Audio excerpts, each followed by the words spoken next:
go right now. Okay. 190 women died today from failed abortions. Canadian government refuses to support safe maternal health.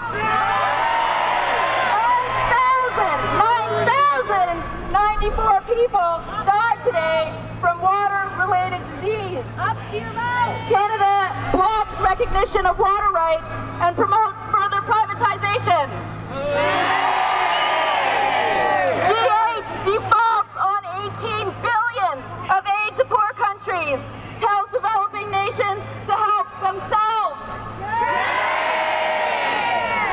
When I spoke to mainstream journalists last week, they all wanted to talk about gas masks. They all said they wanted to hear so-called stories about violence. Shame! So let's talk about violence. When I hear that word violence, I think about those hundreds and thousands of lives lost as a result of G8, G20 actions. I also think about the local violence, and I'm not talking about broken glass. I mean broken skin and bones of activists on streets. I mean the use of tear gas and rubber bullets without provocation or warning. I mean preemptive nighttime raids without warrants. I mean Kafkaesque laws passed without public knowledge that expire before they are announced. I mean mass arrests and detention without access to legal counsel and without charge. The state violence that we witnessed on the streets of Toronto is a microcosm of the global workings of the G8 and the G20. That's right. All we witnessed here is shocking, and it is. We need to remember that it's also every day for many people and communities in Canada and around the world. Exactly. Every protester is a good protester. Protesters and bad protesters is widespread and convenient, but must be resisted.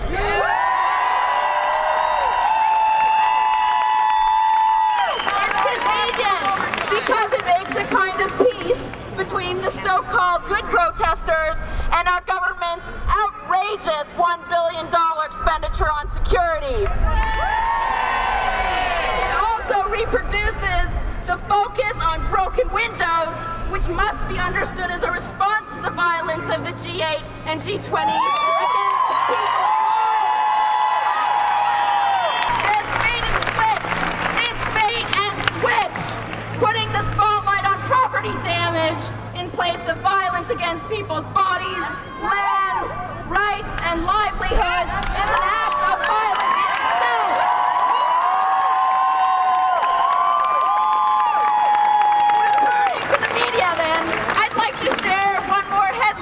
That we would see if our mainstream media acted like they cared about truth and democracy.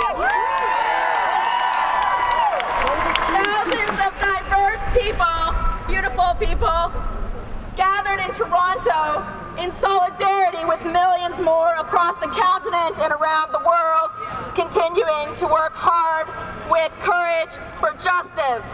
Numbers are growing.